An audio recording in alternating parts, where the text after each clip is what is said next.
the only place for everything Vikings. 6, 1, 2, Vikings.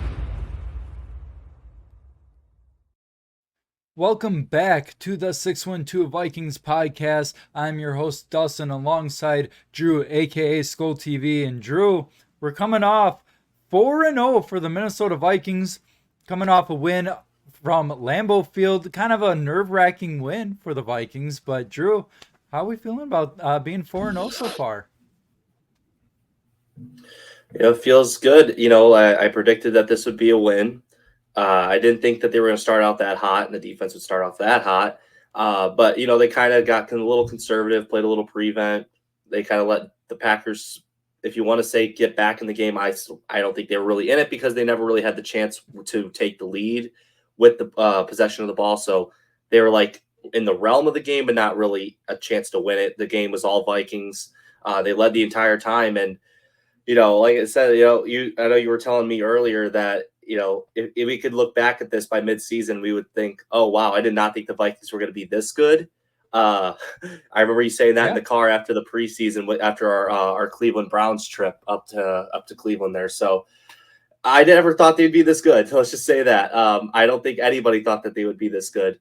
And if you were to tell me that they would have gone the stretch of the Texans, the Niners, and the Packers and lead every single second of that game, I would have thought this is a Madden 25 scenario you were playing. So, and on rookie mode, exactly. So it's crazy that's what happened. And the Vikings have only trailed in the game for about 3 minutes, I think they've been saying. And that was the opening drive of the regular season with that CJ Ham fumble that pretty much led them, pretty much inside the red zone because of it. So they've never really trailed, and it's kind of a good feeling that we can just kind of sit back, watch games, and not have to really worry and bite our teeth like we did in 2022. So it's a good feeling to have. So first time we're 4-0 since 2016. Hopefully we could break that record and break the franchise record for most wins to start a season. So that'd definitely be something on the bucket list to go into. So.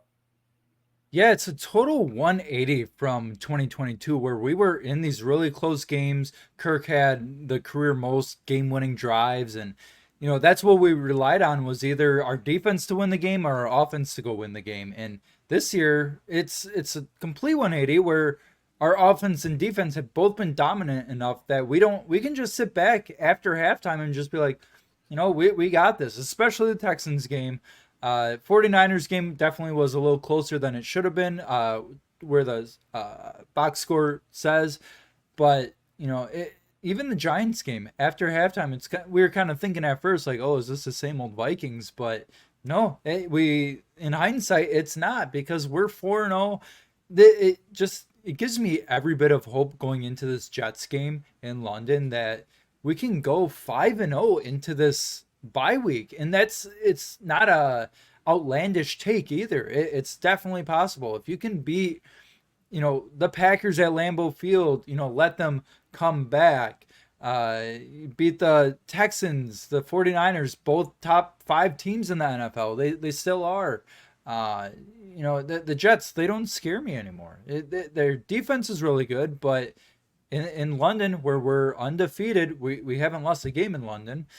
There's a lot of things going for us for the Vikings, and it'll be super exciting to see. So kind of going back to that Viking and Packer game, I would like to kind of touch on just some, maybe like a little bit of mistakes that we've had. I know there's a couple of them to really talk about, and then maybe even throughout the whole year where the Vikings have been pretty dominant, but there are some things to work on, as Kevin O'Connell says, as the players say after their game in their press conference. So, Drew, what are some things that the Vikings can improve on either throughout the season or kind of taken away from the Packer game? Because I'll have you kind of address some, and then I'll address some after you as well. Yeah, I think outside of just this Packer game, the thing I've noticed the most in this 4 games is the clock management within between plays. I feel like a lot of times we're burning a lot of timeouts, unnecessarily because we're either too slow to get to the line or it's too slow to get the play out.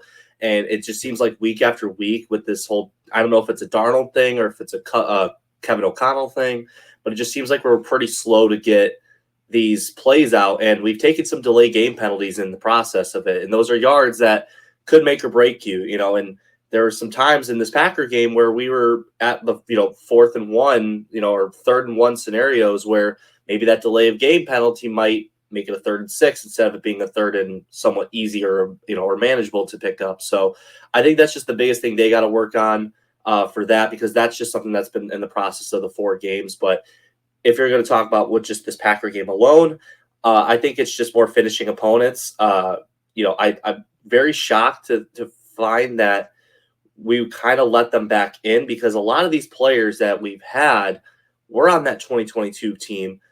They know what it's like, that no lead's ever safe. You came back from 33-0, but yet you somewhat kind of got them back breathing again.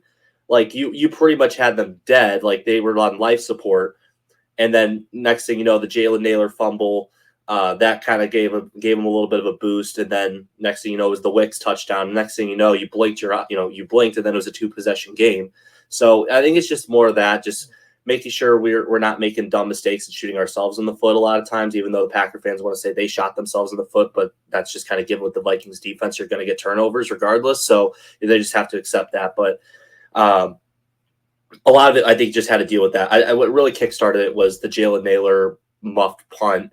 Having the ball being up in the sun, knowing when to let it basically flow into the end zone, or try to have it roll into the end zone, or actually play it. And when it's above you, behind you, you should be playing that ball, especially if you can't see the ball. I don't know why you're going for the ball in the first place, but I think that's just some things they got to work on special teams. And then, yeah, and I think that's just the main thing. And the good thing is with the coaching, it's one thing, like if you're trying to figure it out and then you're losing, but they're winning and they still know what to do. So I'd rather be on the side of that they're winning and they know what to fix, because it's harder when you're losing and then you still are trying to figure out what to fix. And it's like, okay, well, we're doing this right, but we're still not winning games. Why is that? Like, I kind of feel like that's kind of what Jacksonville's in right now is, they played Houston really, really tough and they just lost on the last second play in the 4th quarter. And I'm sure they're kind of thinking like, dang, like, how can we fix this? Because,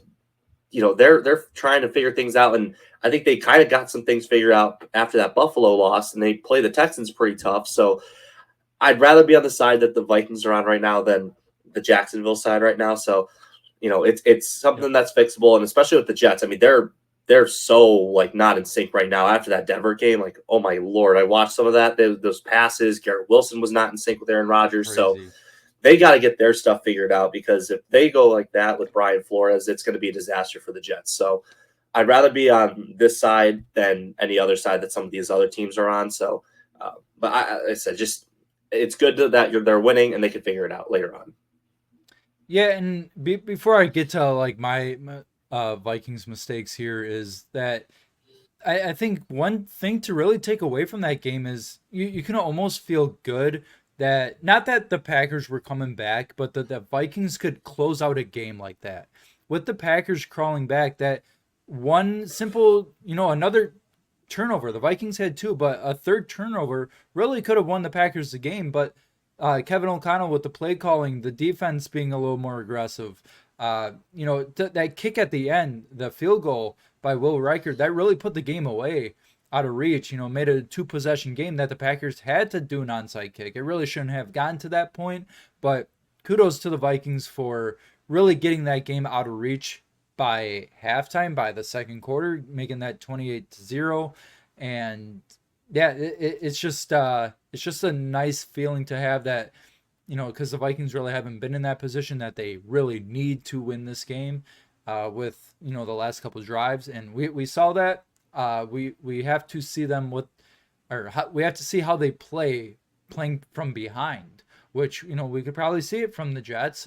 We could probably see it in the Lions in a couple weeks as well. So, but for my mistakes, I'll kind of stay in the Green Bay game, because you hit a lot of them on the head with, delay game penalties. That definitely has to get fixed, whether that's Sam Darnold or that's Kevin O'Connell, whoever's issue that is, it's got to get resolved.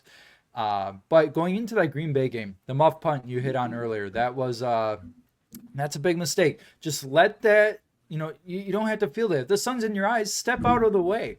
Let that bounce, whether you're at the 1 or the end zone or whatever. You still get the ball on offense, run out the clock, go into halftime 28-0. It doesn't have to be 28-7. So outside of that, Ryan Wright, a couple punts have been little suspect for me. One of the punts, I can't remember when it was, but we were trying to, I don't know, my thought was kind of pin them deep, but I guess he kicked it into like the middle of the end zone. Wasn't trying to like pin him at all. Maybe it was a little too much, trying to get some backspin, whatever it was. But Ryan Wright's a little questionable just in that Packer game. Outside of that, pretty consistent all season. And then going forward on 4th and goal or 4th and short, whatever it was, one of the last drives that the Vikings had to get Aaron Jones a touchdown. Everybody kind of saw it coming, really forcing Aaron Jones on that last drive. And I get it. You want to get a Lambeau leap from him or a bank vault, whatever he calls it. Jalen Naylor should have had that first down. I thought it was a first down, but the officials just were horrible that game. But outside of that, I think we played a pretty clean game. Defense obviously could have played better towards the end, but just kind of kept everything in front. Played like a Ed Donatello kind of scheme toward, after halftime, just let everything in front. I know the commentators were saying something about that too, about playing too high and then just whatever. But yeah, outside of that, I have really nothing else for, any nitpicks because, like I said, you hit a couple on the head and then just kind of in the Green Bay game as well. So, yeah, big test in across the pond in UK against the Jets.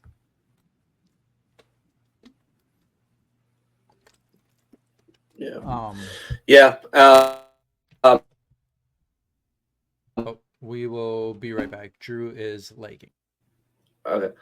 But yeah, with the Aaron Jones thing too, I thought it would have been nice if they gotten him into the end zone, but it did seem like they were forcing it. And the one thing I thought you brought up too is that Ryan Wright punt that ended up being a touchback. It was kind of frustrating for me in this game because the fact that they were aggressive, I felt like when they didn't need to be aggressive and they should have been conservative, but there was times where I thought they should have been aggressive and they weren't aggressive. 61 yarder, yeah, and I think with the whole Ryan Wright thing, they were kind of, I would say at this point, you're in range if you're within the 60-yard field goal mark for Will Reichard. He's shown that he can hit those long bombs. I think he's, hit one in the preseason. He's hit one in the regular season. I think this would be a great opportunity to give that trust to your rookie kicker to hit that 60-yard field goal, to hit those big field goals, those long ones too, in that big situation. Because, I feel like anytime you have the chance to make it from a 2-possession game to a 3-possession game, you have to take that opportunity. And I thought that's something where they got a little conservative on because they wanted the Packers to take up the entire field versus, and I get that argument too. You want them to drive the entire field, but anytime you have the opportunity to make that possession go up, I think you have to take a chance. And it is still a 2-possession game where you were in control of that game still somewhat, where I felt like that would have been the dagger to put that team away earlier than it needed to be. So I think that's kind of what it was like. The big thing for me is just knowing when to be aggressive and when not to be aggressive, because this team is going to be aggressive with Brian Flores and they're going to be aggressive with Kevin O'Connell. So I think it's just finding when and where to be aggressive, I think is just the big thing too. But again, the fact that we're still like nitpicking and we're doing like, okay, how can we do this, but they still played a hell of a game. They put 31 on a defense that was, very well considered as one of the better defenses in the league. I thought they were maybe just a tad bit overrated, but they are still a very respectable defense with guys like Rashawn Gary. Xavier McKinney was off to a very hot start. At the time, Jair Alexander was supposed to be playing until he ducked Jordan Addison. Wasn't an interception. But then you had, but an interception. But anyways, there's still guys on that team that were still putting up solid numbers. I mean, that defense was also coming off an 8-sack performance, which I don't care any team who it is, that is still very impressive to do regardless. So the Vikings, that they only gave up, I think, 3 quarterback hits this entire game. I think Ben Lieber was saying on between the lines or whatever their YouTube breakdown post game show is. So I think that they still did really good. I think a lot of these issues I think just came from knowing your opponent and knowing your opponent well.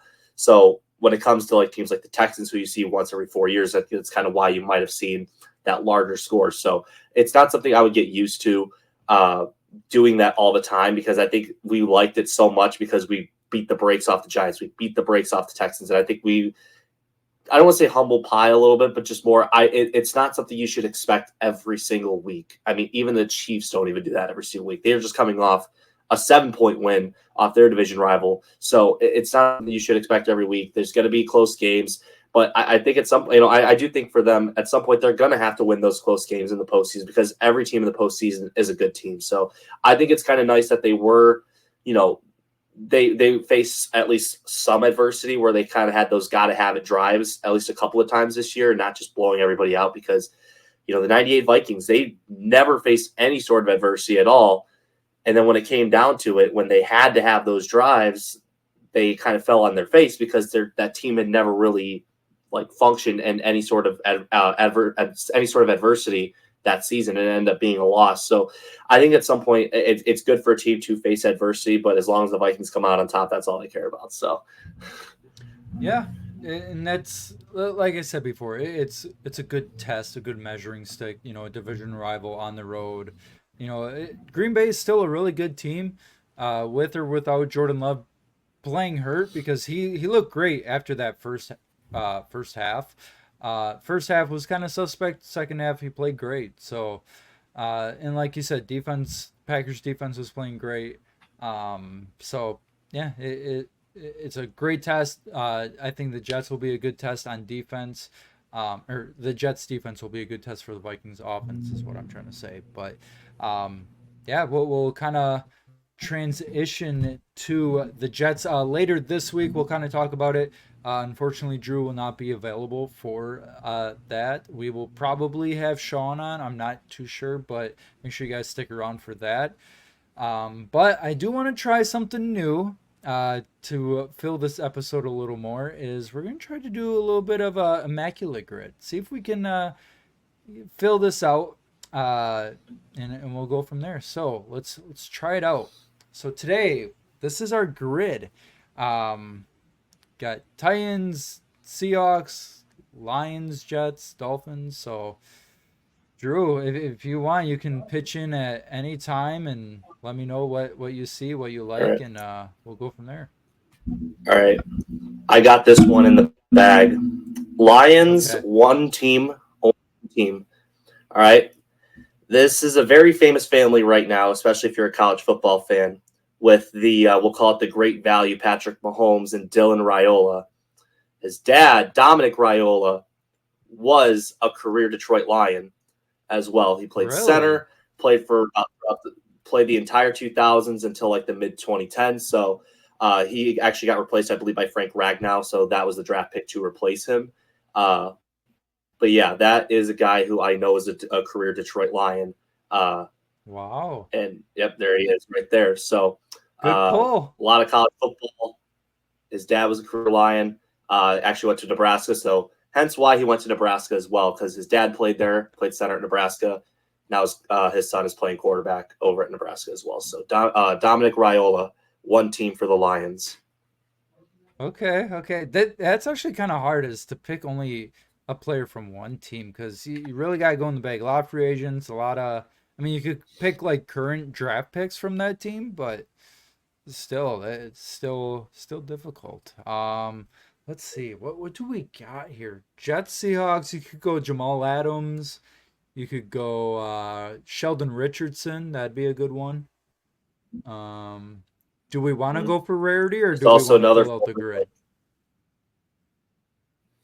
There is a rarity one that I know of for the Jets and the Seahawks. Former Viking. Ooh. I don't know if you want me to say it or if you want to take it. Percy Harvin.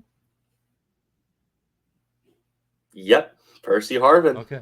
Okay. Had one season with the Jets, returned the Super Bowl kickoff touchdown to win the Seahawks their first Super Bowl. So Percy Harvin Only 2%, was also a Jet. Yep. Wow. Okay. Okay. I feel like the Lions Titans might be a little difficult, but who would? There's some out there. Not a lot, but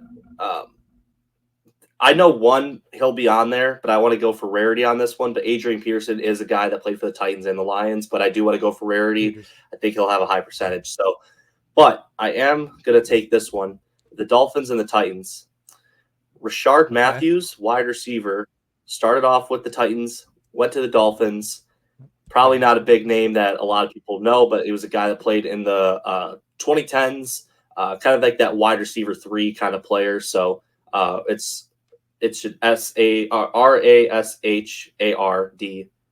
Rashard, and then Matthews. Maybe it's I'm sorry, it's Rish. Try that. It should work. Yep, you There just we had go, it. right there. Yeah, Rashard. Ooh. 0.9. Okay. Yep, wide receiver 3 for the Titans. And ended up going to a struggling Dolphins team at the time. Has been out of the league for a little bit, but he was a guy I remember all too well from Madden. So he was like one of those kind of those 70 overall kind of players. So Rashard Matthews for that one. So okay, I feel like there might be a safety. I feel like I'm thinking of a safety for Dolphins Seahawks. Let's see. Who am I thinking of? Maybe not. There's probably a wide receiver. Yeah, if you want to think about that one, I got a current player that has only played for one team, is a Hard Knocks legend for the Jets, had the game-winning punt return on the Buffalo Bills, Xavier Gipson. Ooh. So it's Gipson. Xavier Gipson. There we go. Ooh, 1%. Okay. There you go. Like Hard Knocks. Hard Knocks fan favorite. Game winner against the Buffalo Bills after the Aaron Rodgers torn Achilles game.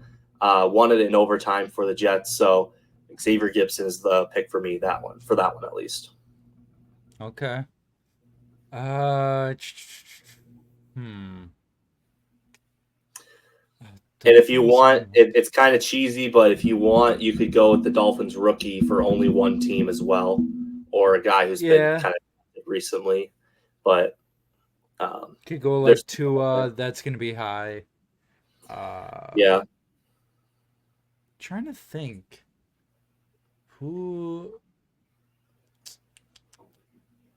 What team or how many teams did there's a Dolphins linebacker.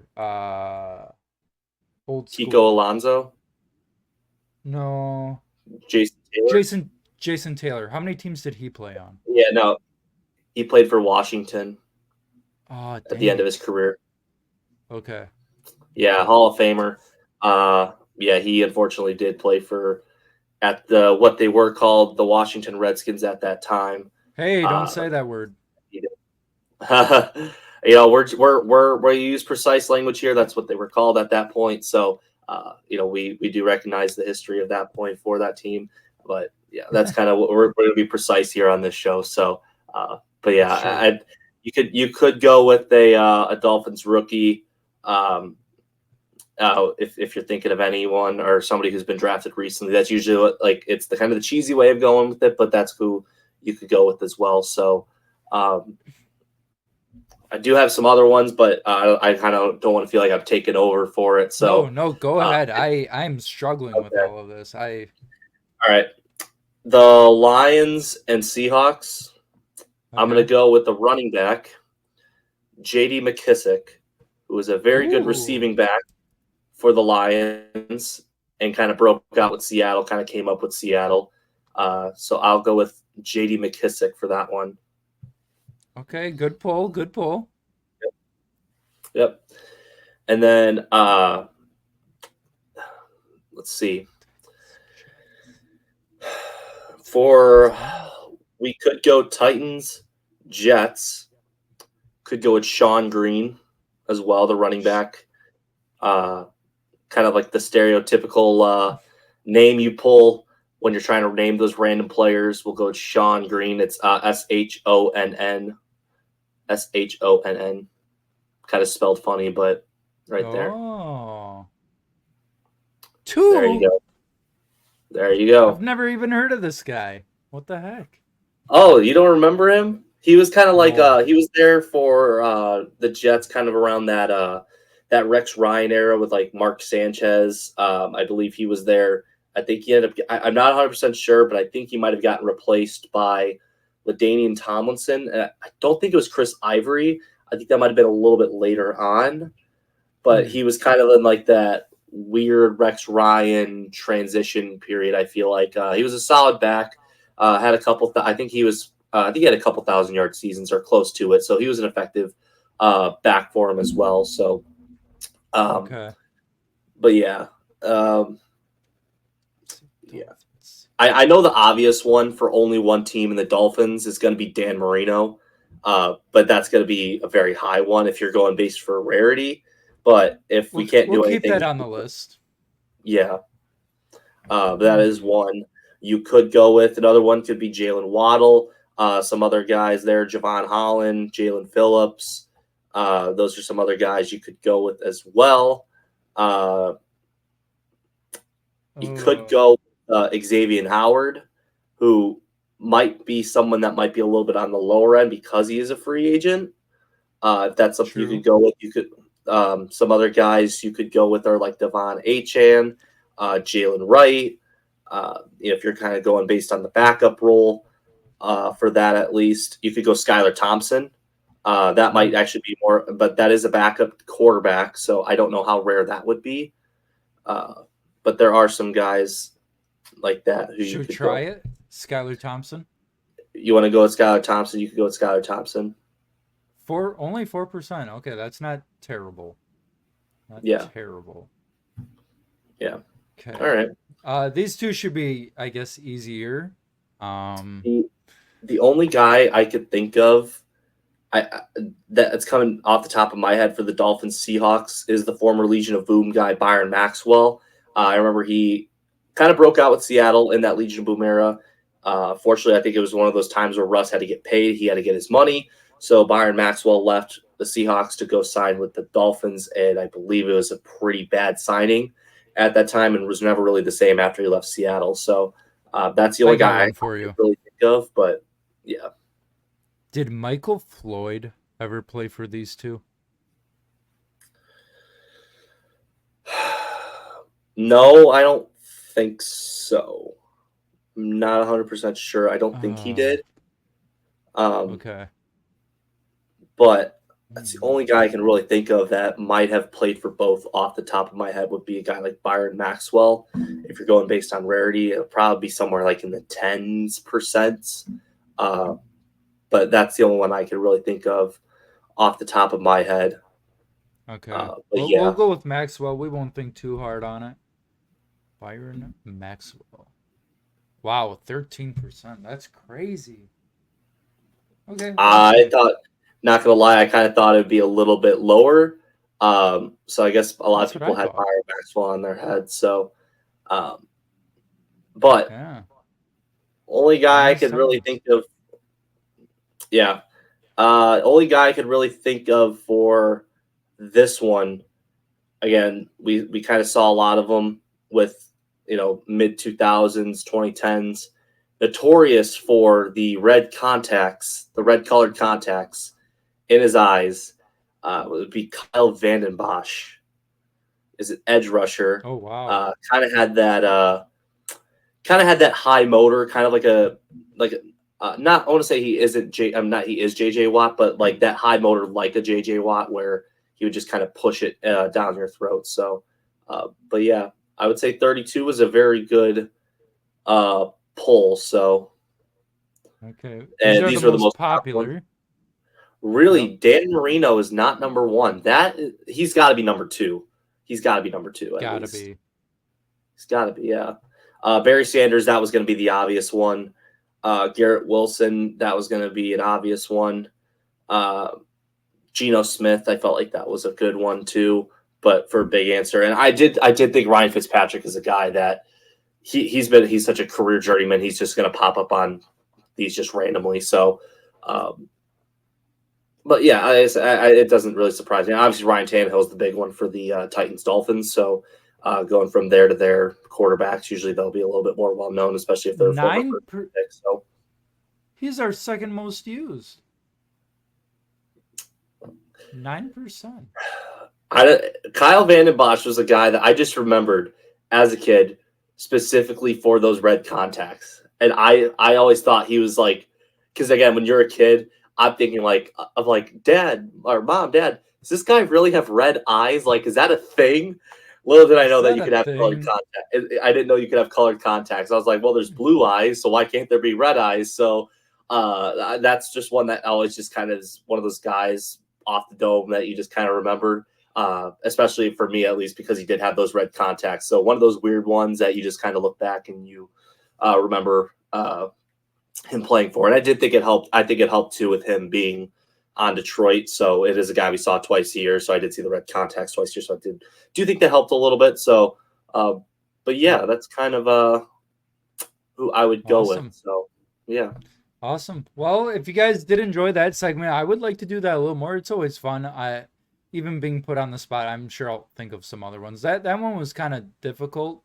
I mean, there's some obvious guys that you could put in there, like Adrian Peterson, Ryan Tannehill, stuff like that. But if we want to go for rarity, it's a little more difficult. But that will be the end of today's show. Make sure you guys leave a like, a comment down below on YouTube. Follow us on Twitter at 612 Vikings and on Apple Podcasts and Spotify, 612 Vikings. And we'll see you guys in the next episode. Skol Vikes.